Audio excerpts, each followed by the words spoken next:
Hi everyone, I'm Nick and this is Carantocracy. This video is part two of my Alan Moore tier ranking. I believe we can get through all the rest of his major comics works on this video. Reviewing last time, we stopped at Alan Moore's Supreme work. I'm going in a roughly chronological order here. The next major thing that he was involved in his Image days was Judgment Day. And this was basically a revision of Rob Liefeld's awesome lineup. He was asked to essentially revamp the entire lineup at Awesome Comics, and this was the entryway comic for that revision. He takes the pre-existing properties, including Suprema, the Young Bloods, and tells an all-encompassing story that essentially rewrites the history of that comics line. It's very in the mode of Supreme, where he builds a previously non-existent backstory for them, incorporating, as you see here, old-style comics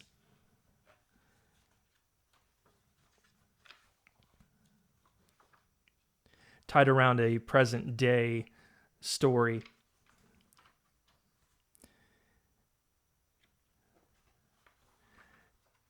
In my mind, it's less successful than Supreme.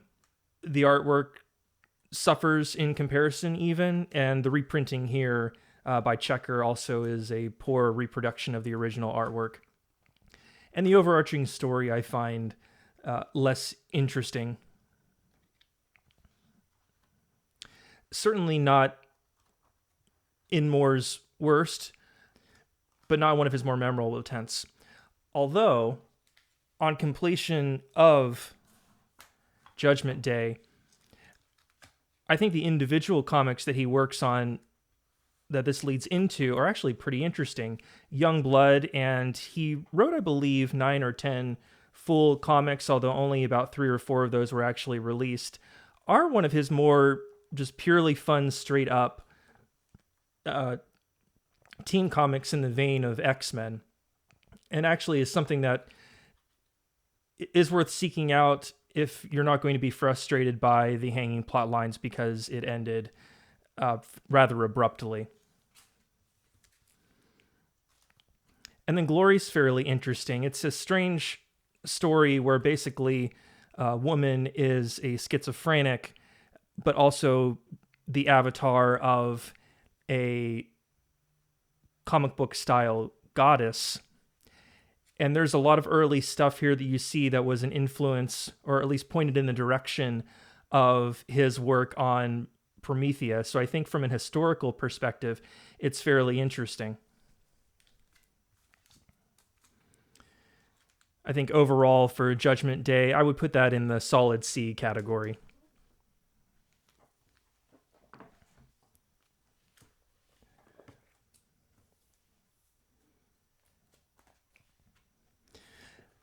And next we have Alan Moore's work on Wildstorm, which is an imprint on Image Comics for Jim Lee, I believe. And he took over this monthly comic and wrote, I believe, 20 or so, maybe 14 or so stories in that running comic. Another comic that I think is not Moore at his very ambitious, but if your expectations are low, it's fairly enjoyable on its own.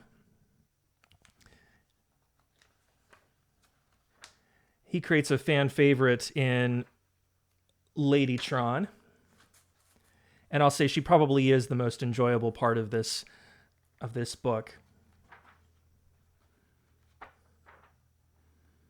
The comic art and the reproduction here really isn't bad.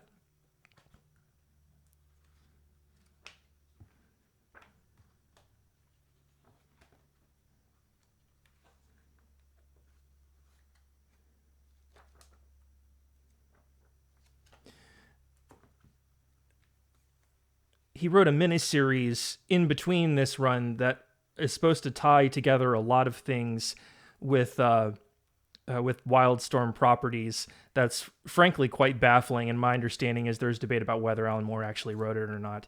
So aside from the main Wildstorm run, he also wrote several one-offs and crossover comics that are collected in this volume here. So we have things like Spawn and Wildcats teaming up. We have a 4-issue series looking at Voodoo, one of the particular characters in the Wildcats.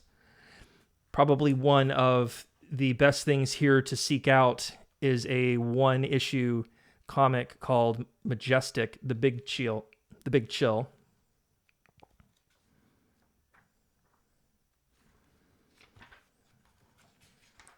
which I think in terms of single issue Alan Moore comics is probably one of the most interesting things he does. And it has big themes.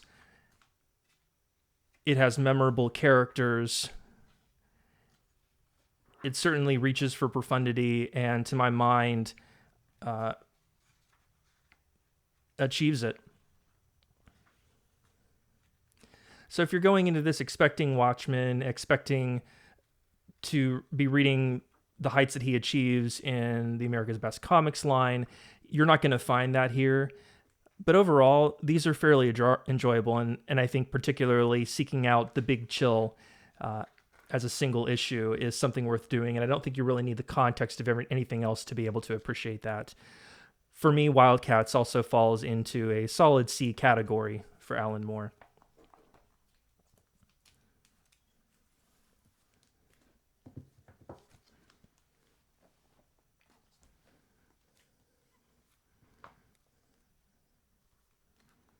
And next we have Alan Moore's ABC, or America's Best Comics run. The first one I wanted to look at here is Top 10. This is the complete 12-issue run of Top 10 here.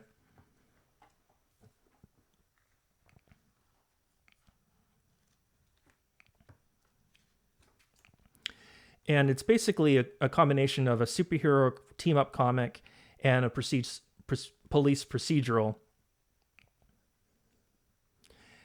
I've read through this several times. The first time I enjoyed it, and each time I read through it, I find myself enjoying it more and more. It's a comic that is just it's a comic that's just jam-packed with details. And it truly does, as do many of the great Alan Moore comics, allow for multiple rereadings and picking new things up each time. It has humor, it has pathos, one of Alan Moore's best death scenes here. Alan is in a real generous spirit here. All of his characters, even minor characters, that seem like they're set up for mockery, are really humanized and empathized with in a really touching way. The artwork by Gene Ha is fantastic and really suits the material.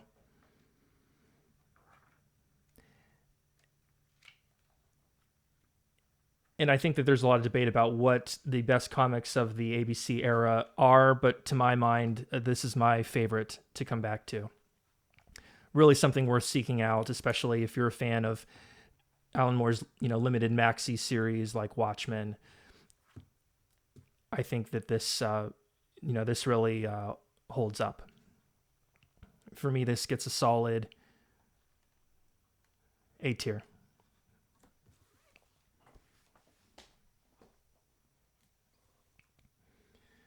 I didn't rank these individually, but pairing them with Top 10, he did a direct sequel to Top 10 and a prequel. The direct sequel, Smacks, is in a quite different vein, featuring Xander Canyon on artwork, and it carries over several of the same characters from the Top 10 series, but places them in a literal fantasy world.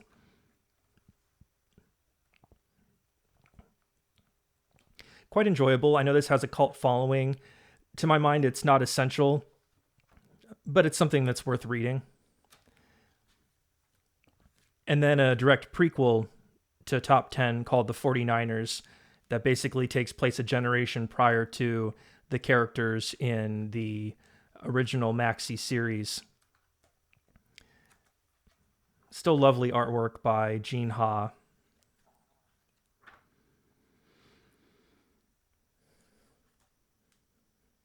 I was a bit underwhelmed by the story, however, in this one.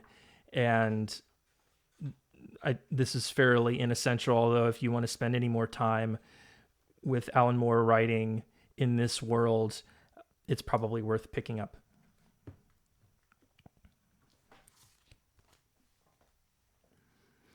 The next series here, and really kind of the poster boy for the entire America's Best Comics line, is Tom Strong. And I have mixed feelings about Tom Strong. So we're collected in 6 trade paperbacks here.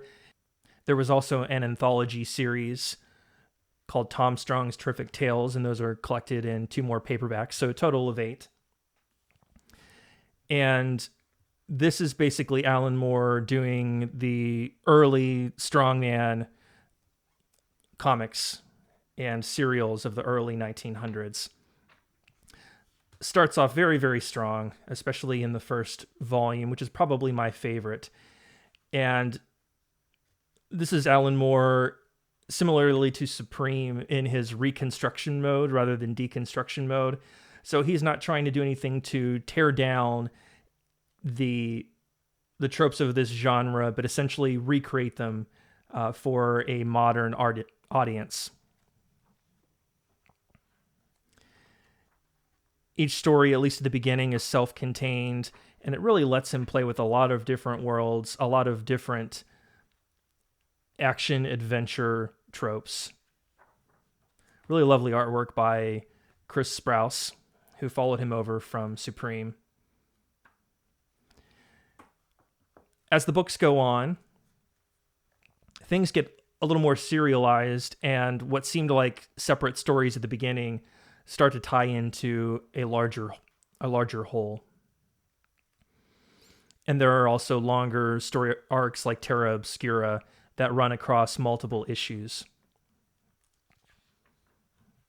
And it's fun just following these characters along that Alan Moore clearly enjoys spending time with as well.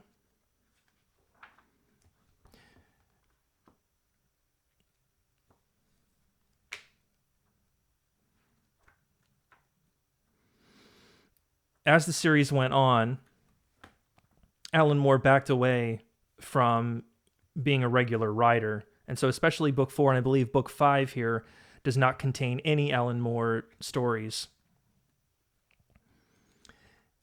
And I've found these guest-written or non-Alan Moore written stories far less successful. Alan Moore's ability to write character, to write dialogue is sorely missed in a lot of these. Although I will say there's a one-off story by Alan's daughter, Leah Moore, that I thought was really quite good. And the few stories from her that I've read, I believe she does one more on Solomon the Ape. And those are both hold up well compared to Alan Moore. But again, a lot of the guest writers does not. The day Tom Strong renegotiated The Friendly Skies, I'm not sure who Mark Schultz is, but this was probably the nadir of all of the Tom Strong stories. Fortunately, towards the end of the series, Alan Moore does hop back on to do the last few arcs that tie in with the end of the America's Best Comics line, and things kind of get back on track. So really, I don't know that Tom Strong holds up to its early promise and the enjoyability of reading those first few issues, but it is something that I did overall enjoy. And then Tom Strong's Terrific Tales here collect 12 anthology issues, and these feature several backups. One is a young Tom Strong. One is an unrelated ABC Comics story featuring Johnny Future, who's essentially a time-traveling adventurer. And that backup is written by Steve Moore. So this is not all Alan Moore writing, but a significant amount of it does feature Alan Moore.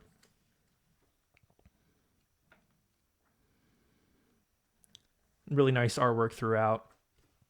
So I think in totality, there are some weaknesses to Tom Strong. But overall, it is something enjoyable and something that I would consider rereading in the future. For me, it hangs somewhere probably in the solid B category.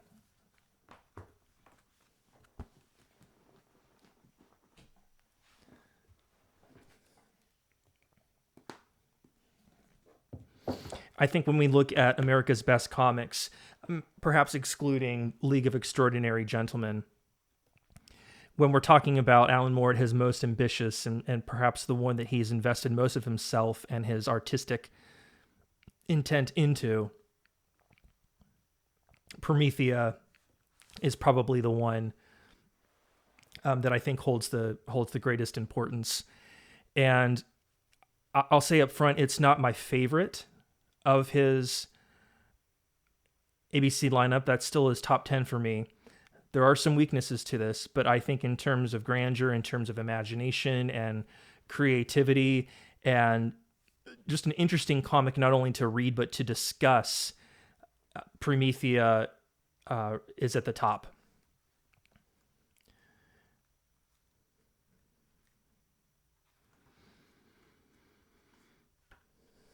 And the thing that really elevates it, in addition to Alan Moore's pouring of himself and his ideas on magic and creativity and writing and written language, things that he's talked about before, but really culminate here, is his collaborator, J.H. Williams III, whose artwork is absolutely fantastic. Really from the start, a beautiful looking comic, beautifully drawn, almost cinematic in its approach and storytelling. And I know it's been said that this would be a hard comic to adapt to other mediums, which, as it goes on, is true. I think really starts off really cinematically.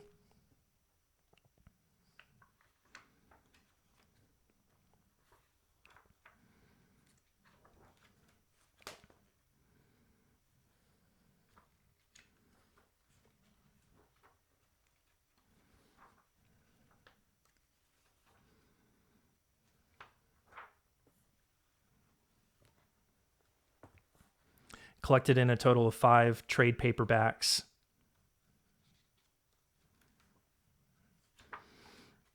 A lot of inventiveness, a lot of experimentation with the artwork, with the storytelling.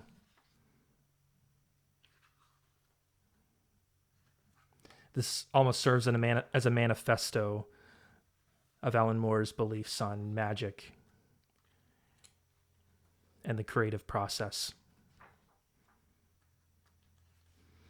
And the further along it went, Alan Moore sort of dropped the pretenses of this being a superhero comic book, which it does start out as.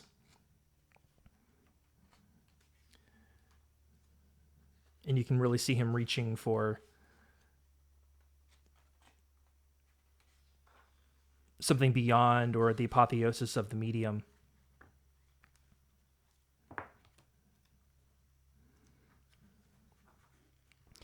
I do think it is weakened by some of Alan Moore's less tasteful ideas. We do see a large scene featuring Pan and Celine, and Alan Moore's views on gender dynamics and gender roles in magic are a bit disturbing, especially also with the character of Jack Faust and sort of the transactional nature of magic and sex that he holds to.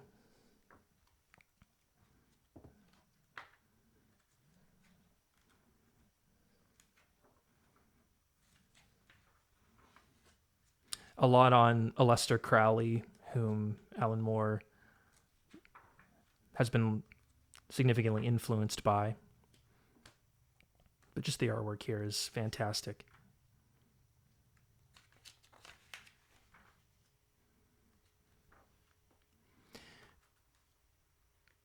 This story does have a time jump in the last few issues, and I think some of the storytelling inertia is lost, and I found the ending a bit disappointing. There were a lot of loose ends and a lot of separate storylines that I anticipated were going to come together and really didn't. And perhaps Alan was aiming for something beyond that. But I did find the ending a little bit narratively unsatisfying. But I think there's so much here. There's so much to discuss. So many ideas that even if the overall arc doesn't quite land the way I would hope it would, it's something that I'm going to return to again in the future.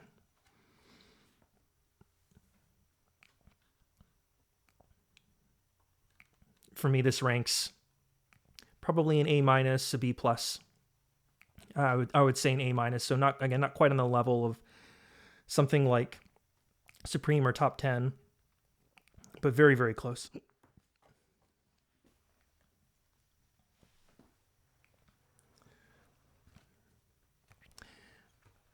Next, we have Tomorrow Stories, another anthology series, total of 12 issues,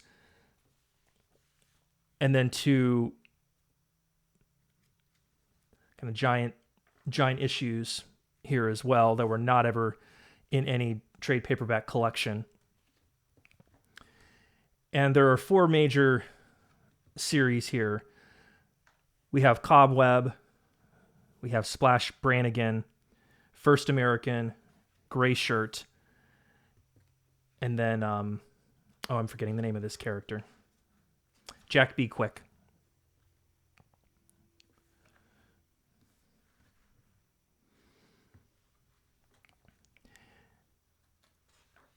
I think the real star of this series is Gray Shirt, which is Alan Moore's homage to Will Eisner's classic, The Spirit.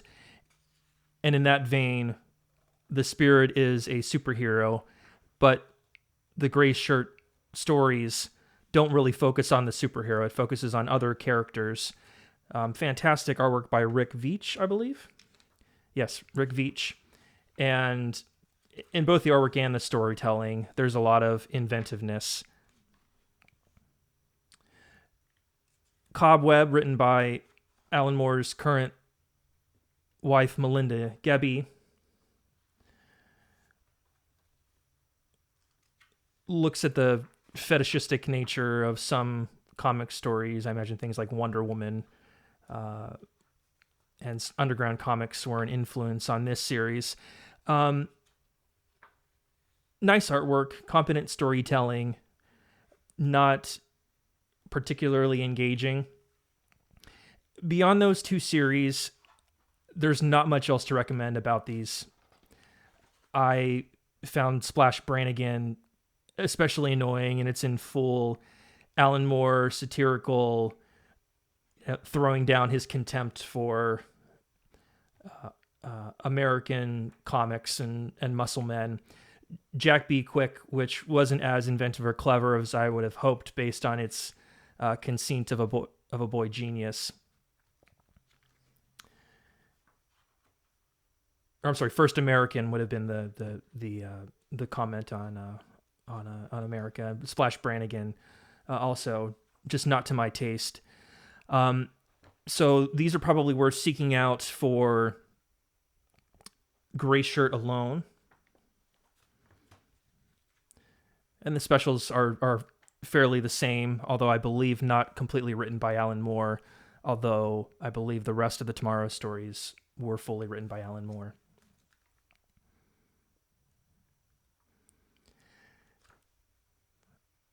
I found these really, really difficult to get through.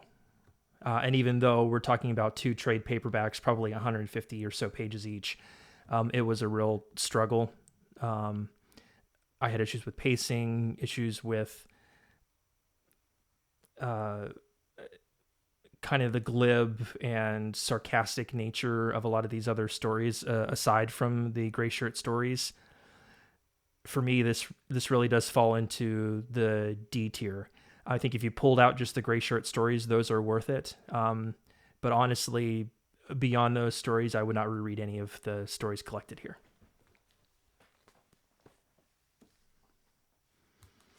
And then finishing up the America's Best Comics, we have another trade that collects some miscellaneous stories here. Some of these are by Alan Moore, many are not. There's nothing that's essential here, but just from an awareness standpoint, if you're looking for more Alan Moore written America's Best Comics, this is something you can pick up and probably cheap on eBay, but nothing that's contained in this collection that's really essential.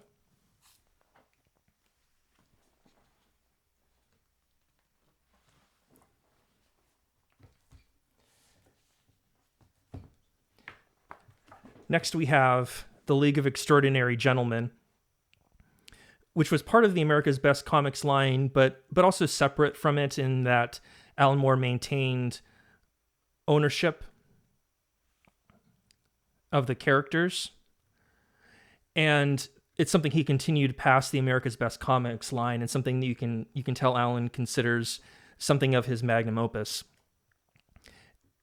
Now, this is a series that I actually had to divide to be able to review. And the first couple here, so collected in Volume 1 and Volume 2, accounting for about 12 issues in total, I believe, follow a series of Victorian-era superheroes with artwork by Kevin O'Neill.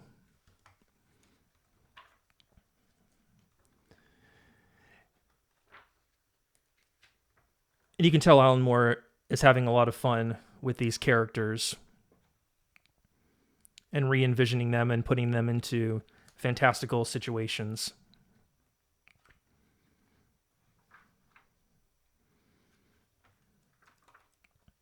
Each of these can be read as their own separate story arc. And then we have The League of Extraordinary Gentlemen 2. Also some very beautiful story writing here. Artwork that Kevin O'Neill, I think, is a bit of an acquired taste. But here, at least, especially in the early pages of this arc, where it's essentially silent storytelling, really is pretty beautiful and detailed.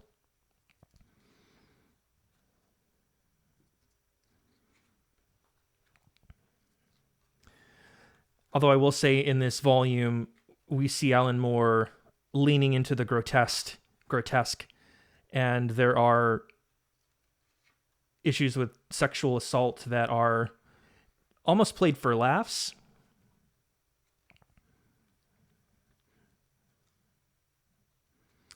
And he almost makes a hero of the assaulter at the end, and really surprising. But I have a lot of story arcs that I do find really problematic.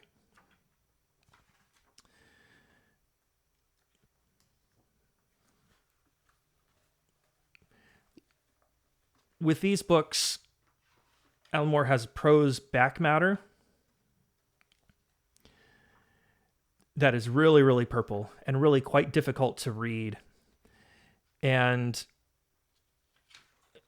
clearly meant as homage to some of his influences here. So, for example, Alan in the Sundered Veil is an homage to King Solomon's Mines.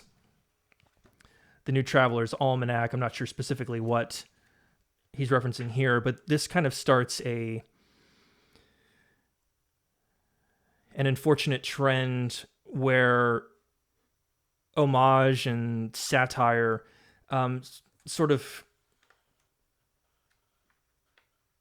are their own end, and frankly not very pleasurable. And one of the unfortunate things here is the information contained in this back matter does become essential information for future stories. So it's a real struggle to get through, and quite poorly written. And for some reason, he makes it essential to the story itself, and probably one of his more unsuccessful attempts at incorporating back matter. But I think overall, The League of Extraordinary Gentlemen, Volume 1 and Volume 2, for their fantastical nature, for the nice artwork, for the strong initial story arcs, land somewhere in the B category for me.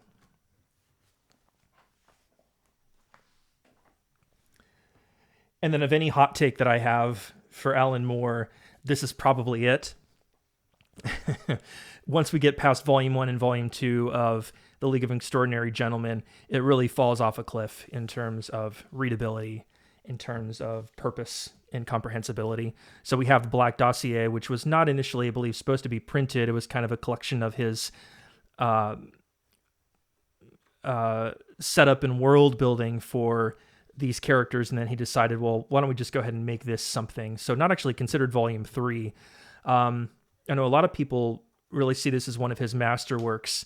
So it follows two of the characters from The League of Extraordinary Gentlemen that we're familiar with forward into the future, and basically instead of the Victorian era, now we're looking at all of English history leading into the 1900s.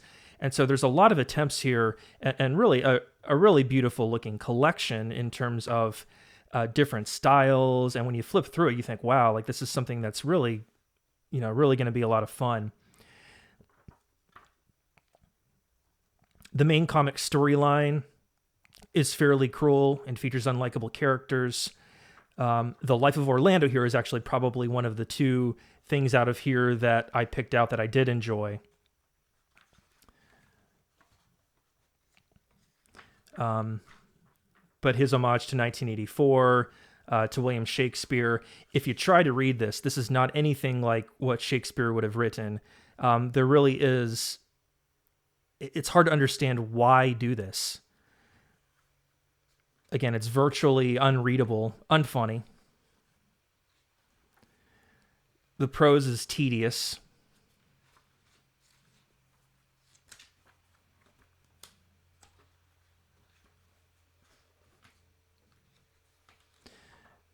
There is a nice little story here homaging Wooster and Jeeves. And this also, along with the Orlando story earlier on, is probably the one thing worth picking out here that's worth reading. But everything else is just kind of, I think unpleasant is the word. And a lot of references that knowing the reference doesn't really add to the pleasure of the story. A lot of this I didn't know, but even the things I did know are kind of a shrug. It almost feels like a very Family Guy kind of attempt at humor, that the fact that you know the reference is the joke.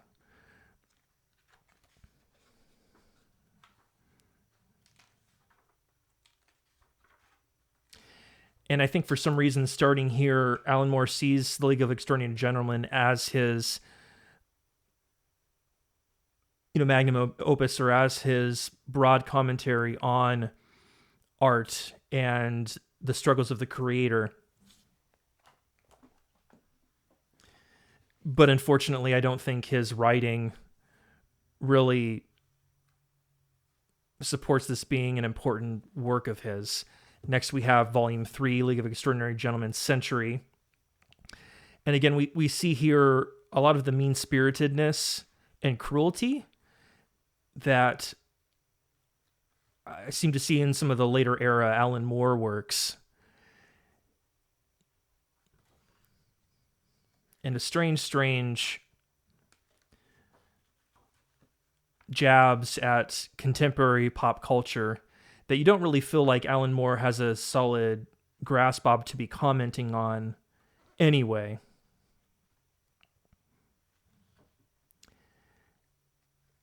Probably more readable than The Black Dossier.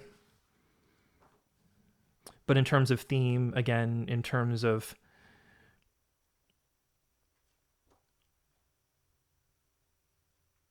storytelling not at all enjoyable. And as I was reading through this series, I was really expecting something with the next set here, which is Nemo, the daughter of the legendary Captain Nemo. But I found a lot of the same problems here. So, for example, Heart of Ice, which is basically a retelling of At the Mountains of Madness by Lovecraft. But there's, and it's this sort of longer, I think, 40-page premiere sort of collection here. The pacing is all off. This seems like a story that I would really enjoy. This kind of action adventure, horror, occult detective sort of thing. This all falls into the wheelhouse that I would be able to appreciate, especially as a reader of classic literature. But as soon as it gets going, it feels like it's on to the next thing. It's just inadequately paced, and particularly the references to classic literature and film. There's a character here named Cain, and it isn't at all clear what it's a reference to until the very end, when he sort of elaborates that Cain is Citizen Kane, essentially, and he does it with the crudest kind of most known pop culture element to Citizen Kane, which is that it was a satire of William Randolph Hearst. And here he says, apparently Tiger Lily, maybe it's his nickname for his wife's privates. So again, it's an in-joke about Rosebud and Citizen Kane and what that potentially meant. But it doesn't really deepen the narrative that Alan Moore is trying to tell. And again, as someone who's seen Citizen Kane quite a few times, maybe not as many times as Charles Schultz, but quite a few, it didn't really elicit more from me than a shrug. And the same sort of problems here with The Roses of Berlin, which is a Nazi caper, and then River of Ghosts, which is more of a direct sequel to The Roses of Berlin than anything. Still competent drawing by Kevin O'Neill, but in terms of writing, hugely disappointing. And then the final tome in the League of Extraordinary Gentlemen is The Tempest. And similar in the way of Black Dossier, where there are a lot of different styles, art styles and writing styles, and sort of a whole art that Alan Moore is trying to do here. But unfortunately, are not enjoyable as a whole. So each one, maybe 4 to 8 pages at a time, are fine, but they never truly build to anything. And so there's no momentum in the storytelling here. And for me, this is similar to Alan Moore's 1963 work, where I see what you're trying to do. I understand it, but that doesn't at all make it enjoyable. And so very, very tedious reading. And you get the sense that, there isn't the joy in returning to this old material, that in fact he seems to have a lot of contempt for the material that he's referencing. And contempt is not it's not something that's fun to read for very long. And to be perfectly honest, for me, League of Extraordinary Gentlemen, outside of the first few volumes, is one of the most disappointing Alan Moore reads. And I think it's just very misconceived and really does not play off to Alan Moore's strengths. So hugely disappointed by these works.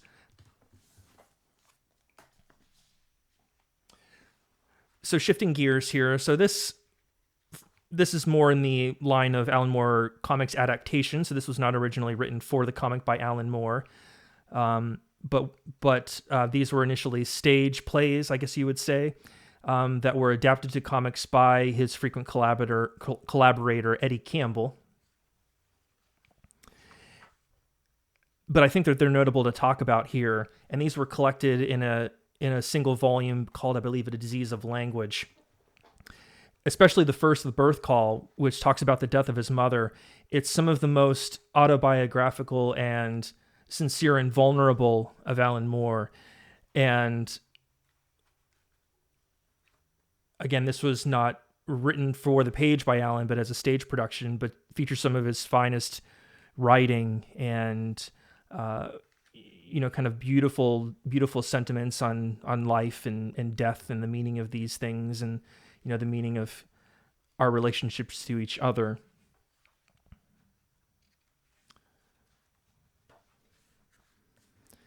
And then Snakes and Ladders, which follows on a lot of the themes about magic and male and female and things that Alan Moore was talking about in Promethea particularly.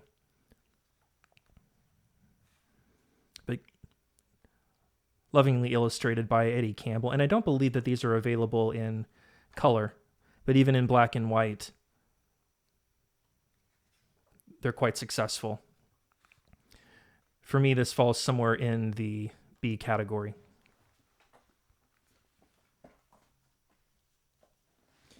We have Alan Moore's Eisner's The Spirit,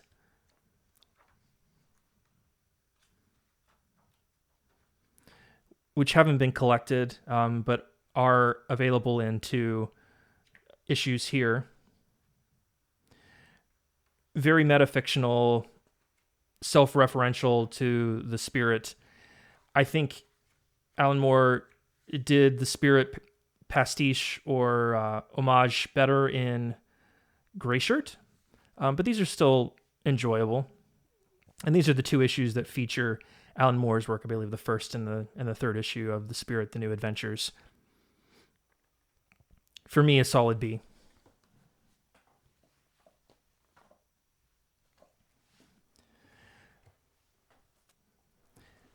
And next, and the last publisher that we'll talk about is Alan Moore and Avatar.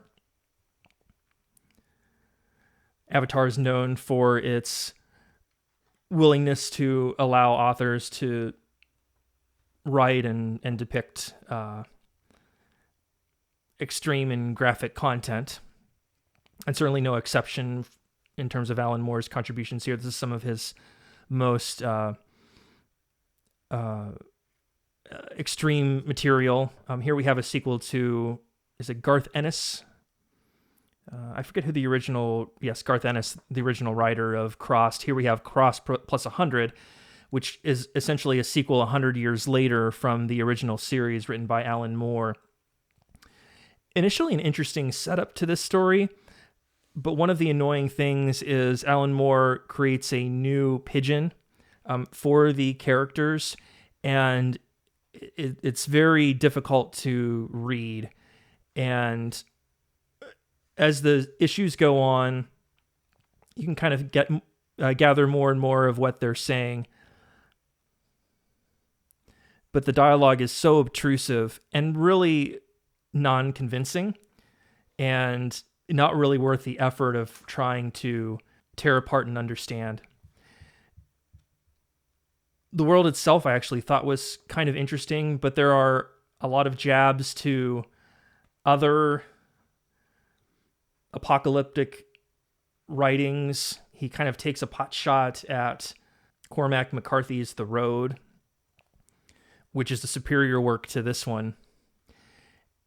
And then the denouement and the actual plot itself is kind of lame and unconvincing. So really not something that I think is, Alan Moore is stooping to this material and doesn't really do anything to elevate it. For me, this falls into the low D category.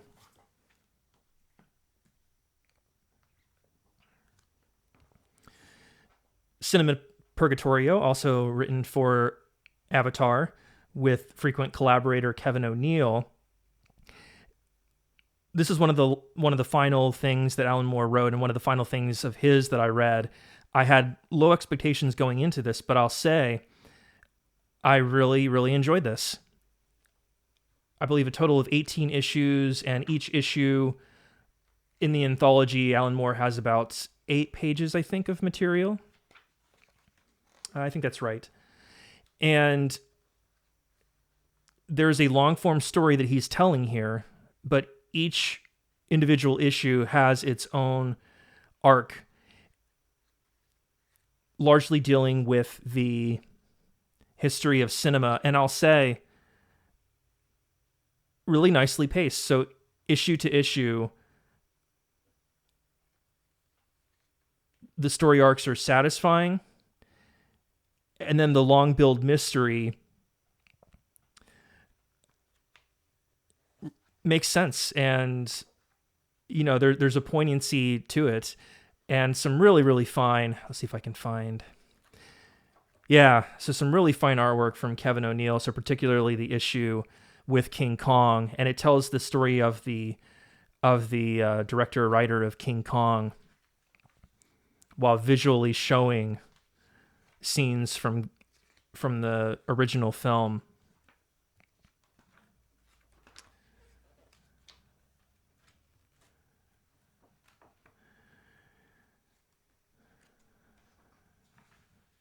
And this just really worked for me. And I think in terms of later era Alan Moore, this one kind of flew under the radar. But I think if you go in with the right expectations, you'll be surprised. And for me, I'd say this is, again, B tier.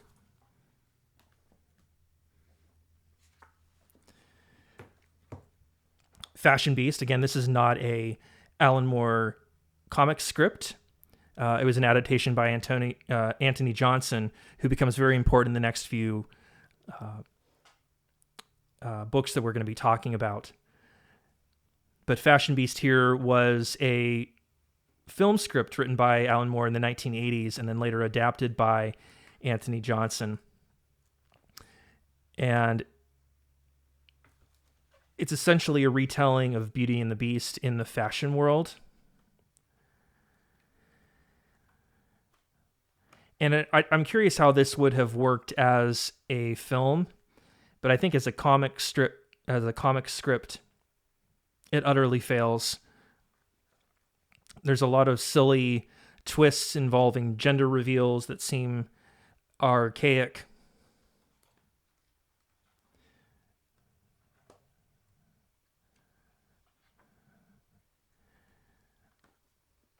The plotting is a bit painful. The dialogue is a bit trite. And the story never really fully immerses you or convinces you of the world that it's set in. And it never really makes you care that much about the fashion. And I get the sense that, again, this is a case where Alan Moore doesn't really have much interest in the topic itself in the world of fashion. I imagine as an anarchist that he kind of looked condescendingly at the material, especially with this being in the 1980s and kind of the cutthroat, dog eat dog fashion world that I imagine was the case back then. And the adaptation doesn't work, the script doesn't work, the dialogue doesn't work, the characters are generic. This falls into the category of probably one of the worst things that Alan Moore has been a part of. And this falls firmly into the E category.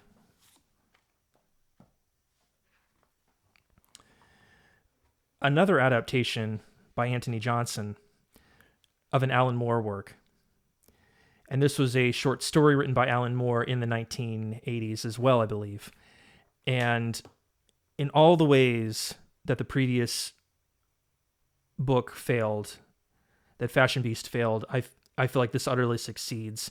Hypothetical Lizard deals with a lot of the same content. So we have transgenderism, we have identity, we have betrayal, but it's again in all the ways that those topics were handled, those themes and topics were handled unconvincingly in the previous story. It really works here. Even the science of the main character who has a split brain syndrome from having their corpus callosum cut through. As a medical person, this is actually fairly accurate in the way that it's depicted. and the characters are so strong, and the dialogue at times is quite beautiful. And I don't know why this isn't talked about more, because I think from a purely literary standpoint, there's so much interesting to talk about here, and it took some twists that some of you do see coming far in advance, deliberately so. Others were a surprise. I believe this has only ever been published in black and white. It would be nice to see this colorized if that version does exist. At the end of it, you can read Alan Moore's original story, and I think Anthony Johnson does a good job of reproducing a lot of the dialogue in Alan Moore's story word for word. And I think he really knows when to get out of the way and let Alan Moore speak for the material itself. And then in adaptation too, he does know when, the words are not necessary and that the visuals can really, really speak for themselves. So I think from a standpoint of Alan Moore's storytelling, from the standpoint of adaptation, this is a real success. And again, something that I think is probably warrants more discussion than what it gets in the Alan Moore community. For me, this falls somewhere in the B+B category, B tier.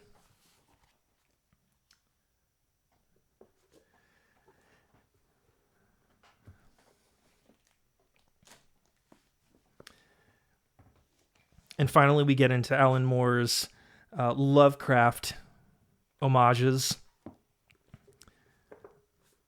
His world of Lovecraft. The first thing we have here is a compilation of Alan Moore stories that's also grouped with additional stories by his frequent collaborator at Avatar, Anthony Johnson. There are Alan Moore stories that are directly inspired by Lovecraft. There are Alan Moore stories that have been included here from earlier. Probably the most interesting thing was his abandoned project from the 1980s, Nightjar. And there's only a handful of pages here. And I believe that this was written even before Swamp Thing, so his first attempt at serious horror. And one of the most interesting what-ifs in Alan Moore's bibliography. Even within those first 6 pages, I'm kind of captured in this world, and I think about, what if this had really been continued?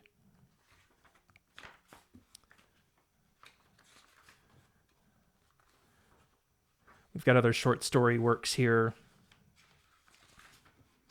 None quite so memorable as Nightjar, and there are some that tie into the Alan Moore Lovecraft universe that follows with Providence and some of his other more major Lovecraft works.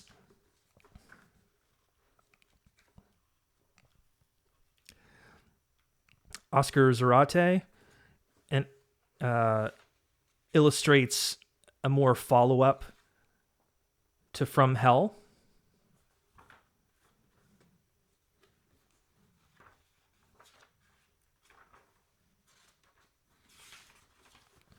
The majority of the book is Anthony Johnson material, so I'd say probably only a quarter or so of the book is actually Alan Moore material. I think because of the historical interest of Nightjar and the From Hell follow-up, that it probably is worth grabbing if you're a serious Alan Moore fan. But the amount of material for the cost and for the size of the book is a low ratio, just to be forewarned. And then we have Alan Moore, The Courtyard, Neonomicon, and Providence.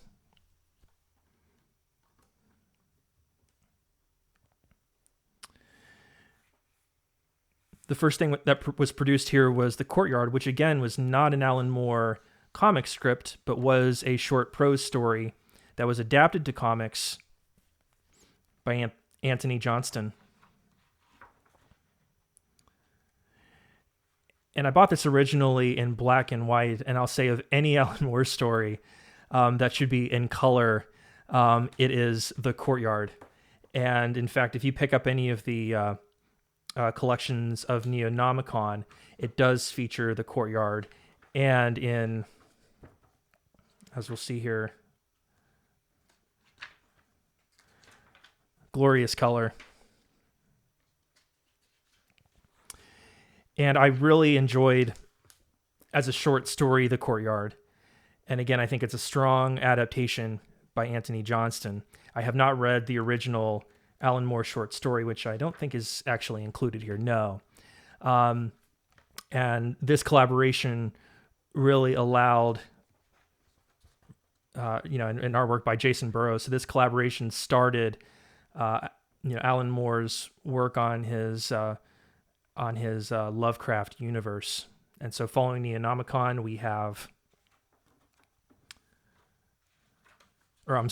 following The Courtyard, we have Neonomicon, which is something of a direct sequel to The Courtyard. And this was scripted by Alan Moore, again with artwork by Jason Burrows. I don't know that I can really flip through this book. I found Neonomicon quite silly. I think that the dialogue, the characters are absurd and strictly B-movie material sort of stuff, and probably intentionally written that way by Moore. He's he's put it on the record a few times, the sort of mood that he was in writing this, and basically needed the money at the time, and was offered by Avatar to do this, and it really reads that way. This is kind of more at his most misanthropic. And so I can't really recommend this at all. But that being said, it does lead into Providence, which is something of a direct, both prequel and sequel to the previous materials. And probably Alan Moore's last major work, a 12-issue comic series featuring our protagonist, Robert Black, set in the 1910s, who finds himself on a bit of a mystery.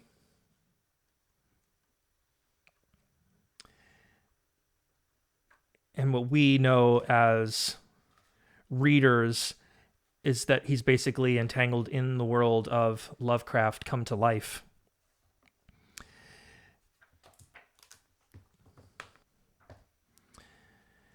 And Jason Burrows is not my favorite drawer of comics, but his unusual anatomy, his kind of strictness, the formality of some of his craft really complements the writing by Alan Moore. And so in some of the best ways that Alan Moore has been able in the past to find the right drawer for the right material, I think this fulfills that. And I love some of the dark, quiet moments here, the mutedness of the color palette, and again, just the quietness of the drawing itself here. Really, it's such a mood comic. It puts you in such a particular mood. And I think Alan Moore sees this as an important work of his, and I think the community has recognized that too.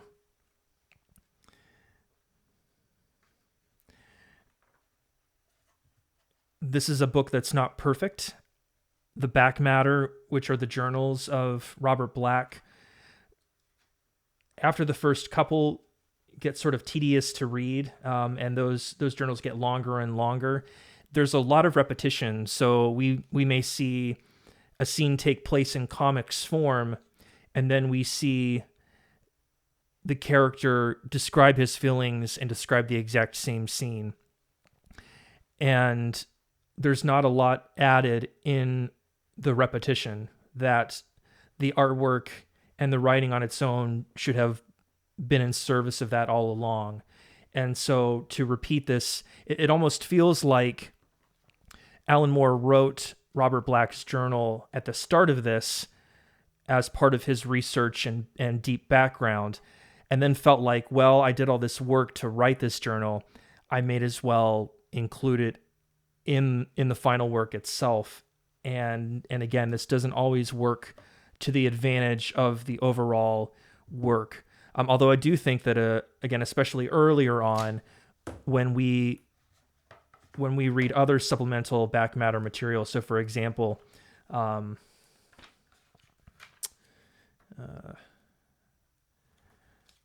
thinking of the St. Jude's leaflet. Yeah, here we go. So Robert Black in his book includes a pamphlet that he got from St. Jude's, and it's pretty amusing. But I think on the whole, the idea of including the journal is a little less successful in practice than in theory, and certainly there are plenty of classic literature that includes the epistolatory form. Dracula comes to mind, and I think Lovecraft did that, but it's less successful here. I think the characterization of Black is also weak in places, but I think myself as a lover of occult detective fiction, movies like The Ninth Gate, a series like The X-Files, if you like that sort of storytelling, there's a lot to recommend itself here, although I think that there are weaknesses. But as a final, a final statement by a creator who I've enjoyed for many years now, still a very solid work. And I wish I could rank it a little higher, but I think probably B+ is about where it lands in his oeuvre. So that's it. We've looked through all of Alan Moore's major comics works. As I said, there's very little that falls into average and even fewer in below average. This is my take on the material. I would appreciate your comments. Are there any other works by Alan Moore that I've overlooked? Anything that you think is particularly important that I overlooked that I should seek out? What do you think about his prose writing? Is Jerusalem worth the read? Thanks for watching. I know this has gone on quite a while, but I appreciate it, and I hope that you've gotten something out of it. So thank you very much, and goodbye.